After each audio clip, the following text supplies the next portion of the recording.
Hello everyone. अच्छा, ये जो क्वेश्चन है आपका नीट 2013 का है और ये काइनेटिक थ्योरी ऑफ गैसेस से है। तो चलो एक बार देखते हैं क्या है क्वेश्चन में। The amount of heat required to raise the temperature of 1 gram of helium. Helium तो डायट मोनोएटॉमिक गैस है। तो 1 ग्राम ऑफ हीलियम में कितना मोलिकुल्स है वो पहले फाइंड करते हैं।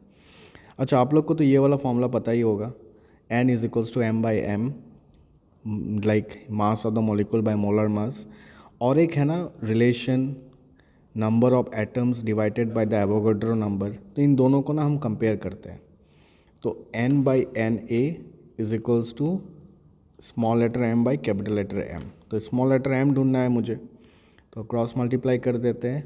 ये हो गया आपका नंबर ऑफ मोलिकुल्स।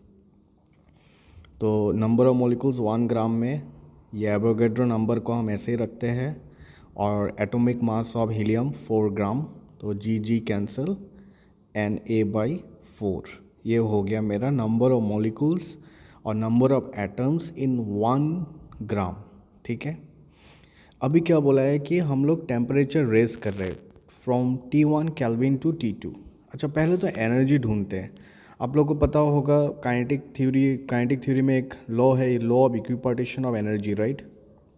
उसमें क्या कहते हैं कि ईच मॉलिक्यूल को कितना एनर्जी है, half kT, right.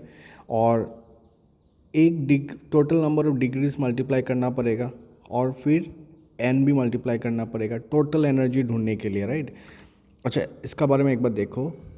Each degree के लिए ना कितना एनर्जी है, 1/2 kT फॉर ईच मॉलिक्यूल।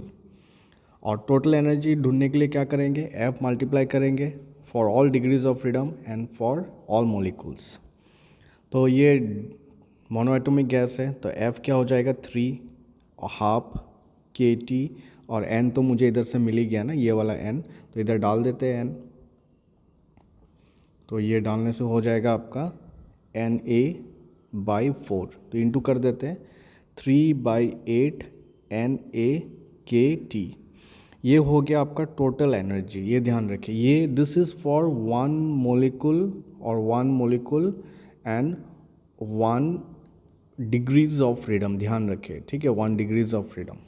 और F मल्टीप्लाई कर दिया total degrees of freedom and total number of molecules. अच्छा, अभी इस पर फोकस करो आप लोग। ये एनर्जी किसके ऊपर डिपेंड करता है, प्योरली टाइम पे, आई मीन टेम्परेचर पे, राइट। तो एट T1 एनर्जी कितना होगा, 3/8 Na/kT1। और एट T2 पे कितना हो जाएगा, एनर्जी हो जाएगा आपका 3/8 Na/kT2, राइट। तो अभी चेंज ऑफ एनर्जी क्या हो जाएगा, E2 माइनस E1।